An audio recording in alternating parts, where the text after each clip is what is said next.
Hello and welcome to CoreTV News on the hour. Hi, I'm Frank Omalape.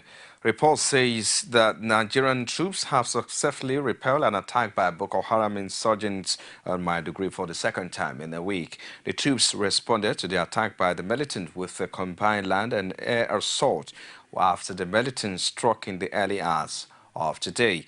The militants were said to have attacked from the NNPC junction leading to the town and are also said to be attacking Mafa town, also in Borno State.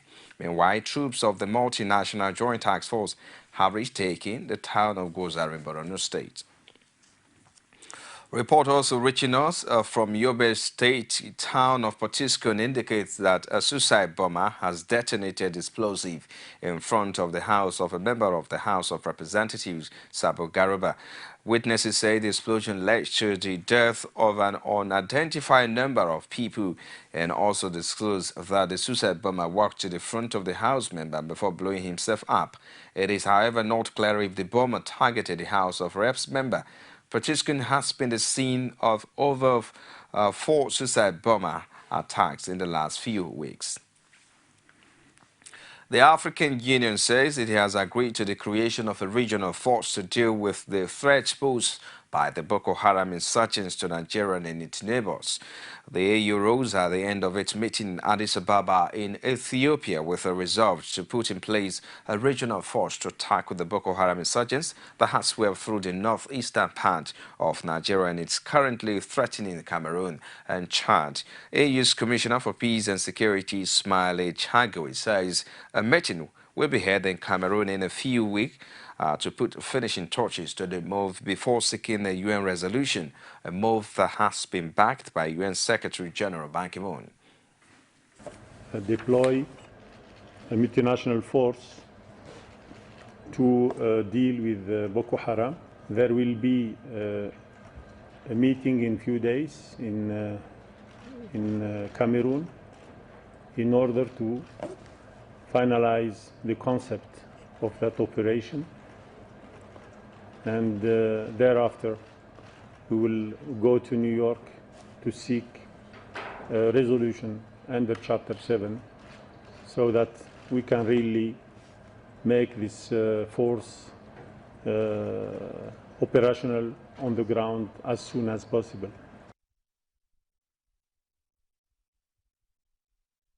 Meanwhile, the UN Secretary General Ban Ki-moon has welcomed an African Union proposal to set up a regional five-nation force of 7,500 troops to fight Nigeria's Boko Haram Islamist militant. His support for the initiative announced at an African Union summit being held in Ethiopia's capital Addis Ababa came hours after the Chadian military said 3 soldiers and 123 militants were killed in 2 days of fighting with the Chadian army contingent in northern Cameroon.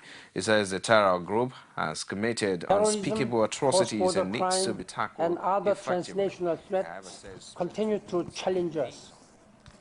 The murderous campaign waged by Boko Haram demands stronger and more coordinated action from us all. Welcome the decision of African Union and particularly regional countries to establish multinational joint task force to address Boko Haram.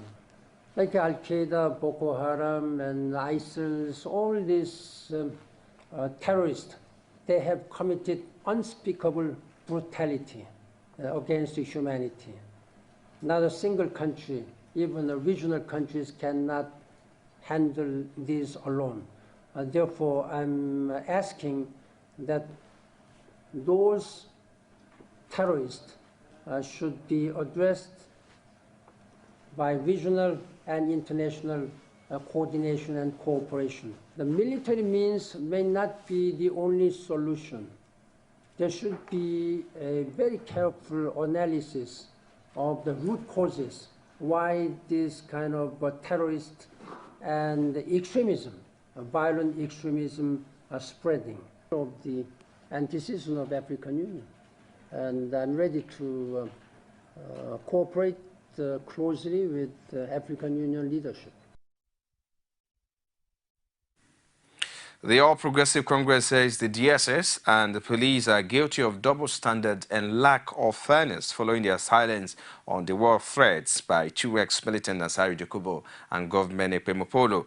In a statement issued in Lagos by its National Publicity Secretary, La Mohammed, the party said it is insightful to note that the same security agencies that reacted with hysteria to the harmless comments by Governor Rotimi Amechi have suddenly lost their voices when the ex-militant threatened to wage war on the nation. APC said the implication of the conspiracy of inaction by the DSS and the police is that under the administration of President Jonathan, there are different rules or different Nigerians, wondering how the security agencies can be trusted to provide a level playing ground for all political parties before, during and after the forthcoming general elections. The party said that the silence is also a silence for a license for lawlessness and responsibility for the supporters of President Goodluck Jonathan. The People's Democratic Party presidential rally in Kaduna witnessed a low turnout as the party's supporters seems to have shunned the presidential rally held at the 25,000 rather capacity Ahmadu Bello Stadium. In his speech at the rally, President Goodluck Jonathan reiterated the desire of the federal government to revive the textile industry across the country. Jonathan says the nation is gradually achieving success in a transformation agenda in the power sector. He says there is the need for the government to shift focus to reviving the ailing textile industries to boost the country's economy and reduce dependence on imported textile materials.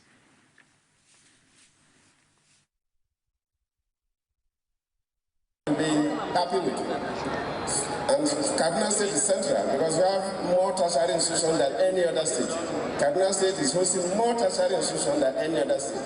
So Kaduna State is a center, it's a focus for us in the next 4 years. And when you're in Kaduna State, I think there's something I will mention in our talk. There's one sector of the economy that we have not addressed the way we must. And the next 4 years we are going to face that. That is the textile industry. And Kaduna State is the home of the textile industry. We must have a special relationship with the key actors, the key stakeholders in the textile industries, because we must revive our textile industries. Luckily, a power is coming back to, a stable power is coming to Kaduna State. By the time we have that stable power, of course, we'll do everything in terms of encouraging cotton farmers, in terms of encouraging the manufacturers to make sure that we revive that industry, because it will help us so much in terms of job creation and, of course, saving a lot of money that will be sent out of this country during foreign exchange. So the people in that sector, if you really want some significant reform, you will work with us and be rest assured that their sector, the textile sector, will be at the center of our activities in the next 4 years. On the power sector, Mr. President is, as I speak, constructing a 700 megawatt power plant at Zungeru in Niger State. The decision you made on the 2015 election is extremely important in the whole of the northern states. The leadership of the All Progressive Congress once again restated its readiness to unseat the People's Democratic Party through the forthcoming general elections. The Ilorin venue of the presidential rally provided a platform for the leaders of the party to disclose an end to the era of impunity which characterized the PDP-led government. Our correspondent Rashid was telling now reports. The rally once again had the trappings of those held in other parts of the country by the All Progressives Congress as it continues its bid to pull the rug from the feet of the PDP through the February polls. The leadership of the party says Nigerians embrace the APC not as a party, but because they need change in the polity. People are in love of change.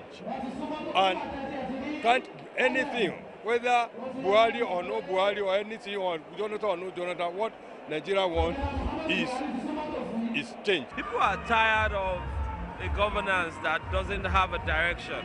People are tired of, a clueless government. People want change, people want progress, people want to have trust in their leaders, in the capacity of the leaders to make sure that the dividends of democracy are given to them. It will be suicidal for anybody to think of rigging this election.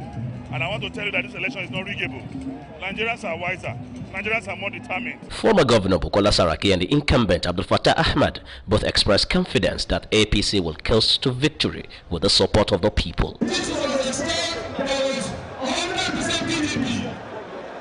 But we said it was time for us to leave the party and move for progress.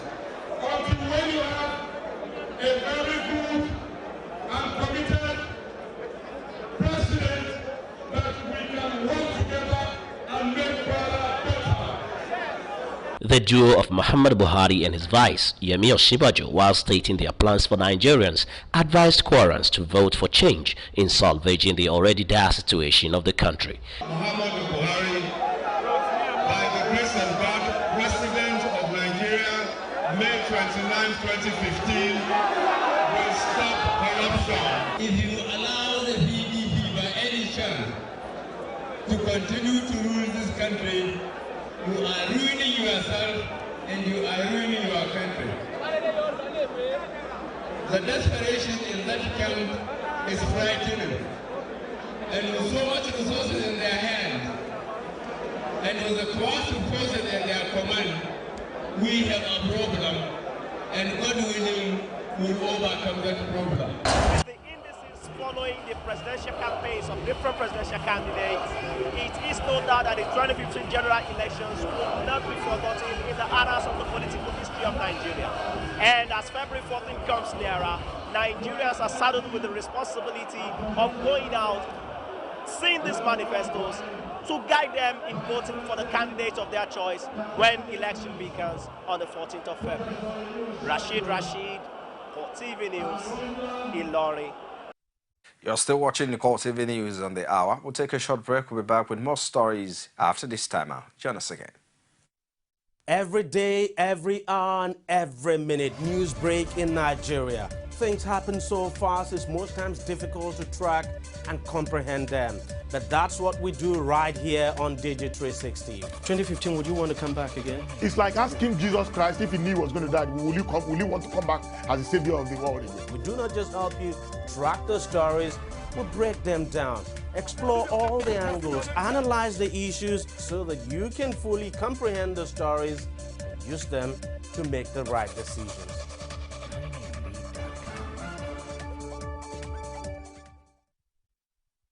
For more information on our news and other programs, like our Facebook page, it's facebook.com/CoreTV News. You can as well follow us at CoreTV News NG.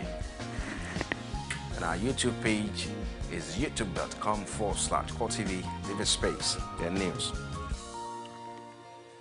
The People's Democratic Party is insisting on the participation of the presidential candidate of the All Progressive Congress, General Muhammadu Buhari, in a live television debate with President Goodluck Jonathan. Spokesman of the party's Presidential Campaign Council, Femi Fani-Kayode, said in a statement in Abuja that the PDP was ready to attend any debate anywhere in the country with the APC candidate, even if it was organized by the party, as long as it will be televised live. He insisted that the party's decision not to participate in the debate organized by the Broadcasting Organization of Nigeria on grounds of alleged bias is baseless and absurd. According to him, it is a clear evidence of APC's cowardice and unrelenting contempt for the Nigerian people. Ekiti State Governor Ayodele Fayose has once again boasted that the People's Democratic Party's candidate in the February 14 presidential election, President Goodluck Jonathan, will win the election convincingly. He also said the All Progressive Congress will not win any seat in the state and National Assembly elections in the state. Fayose, according to a press statement by his Chief Press Secretary Idowu Adelusi, stated this while receiving a team of American diplomats in his office. The Americans were led by the United States Consul General in Lagos, Jeffrey Hawkins. Fayose recalled that the state witnessed a peaceful poll last year during the governorship election and expressed confidence that the PDP will win the election. Supporters of the governorship candidate of Labour Party in Oyo State, Alawa Akala, said they cannot wait for the former governor to take over the affairs of the state come May 29, 2015. They hinged their belief on the fact that life was a lot more conducive in his time as governor compared to the current administration. This was the unanimous belief of his supporters as he takes his campaign to Oyo town. Our correspondent Omotayala was there and now reports. A visit that was not planned to be a rally turned into one when the supporters of the former Oyo State governor and governorship candidate of the Labour Party, Adebayo Alawa Akala, was received by his excited supporters in Oyo. The former governor thereafter made a tour through the 4 local government areas in Oyo town. Stunned by the reception in an area considered to be a stronghold of the ruling party in the state, Alawa Akala waxed lyrical with his supporters, the choristers.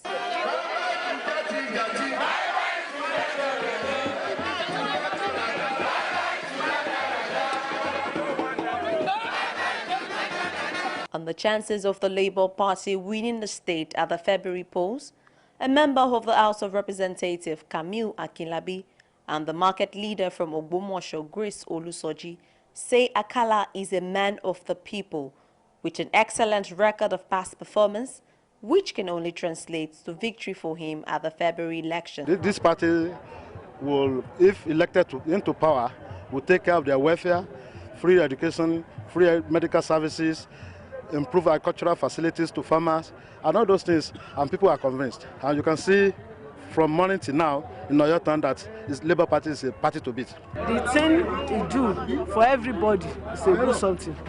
That's why. From Akala, no Bamagomago for Igoro. It's a go straight.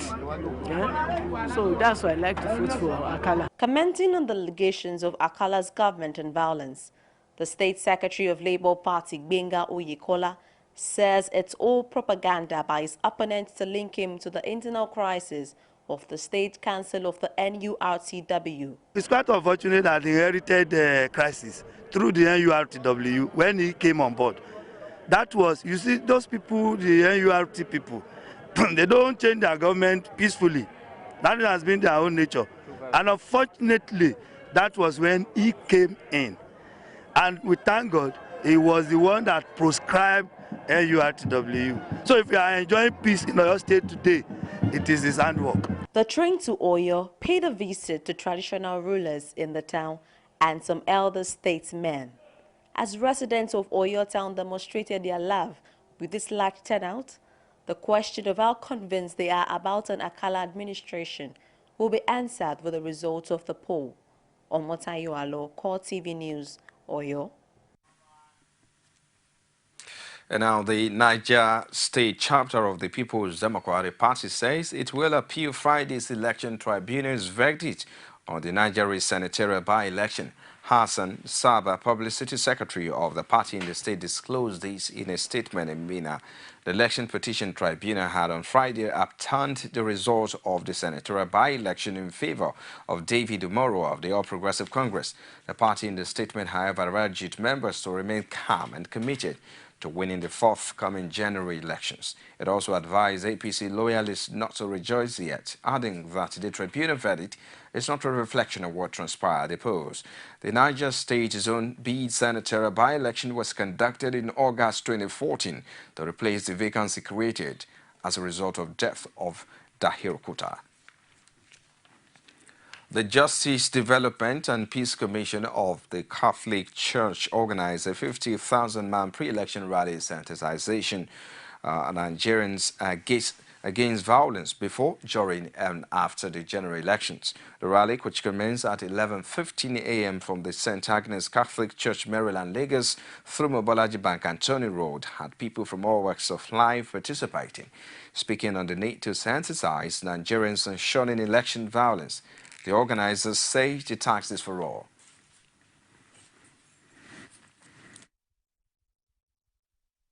Those who are going to come out to vote are actually the ordinary people on the streets. And so that's why we are taking it down there.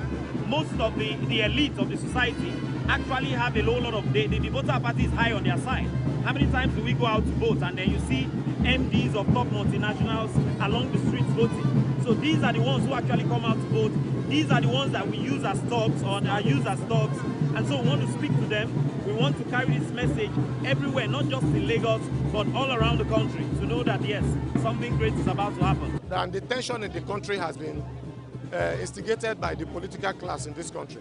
But what we're trying to tell Nigerians is that we cannot afford to allow any form of violence, any form of electoral malpractice, for instance, that could also engender violence in this country. So you can see the inscription I have on my back: no rigging, no violence. There should not be any part of our calculations. We should choose people who are genuinely interested in the welfare of our nation, people who are qualified. We should vote for them on merit, and we should never consider religion or ethnicity. It doesn't matter. We're all Nigerians. We'll take another short break now. We'll be back with more stories outside Nigeria. Stay with us. From time immemorial, women have birthed life, shaped character, and by extension, influenced the society. Moremi of Ife, Emotan of Benin, Queen Aminat of Zaria, all women of influence and power. Whether it's before election, after election. How ironical, women being so powerful yet have few grounds in decision making. They see you as a wife, and I see you as a wife to a man. We are talking women in politics. A woman will be bold enough to stand up and say, I want to become president of Nigeria.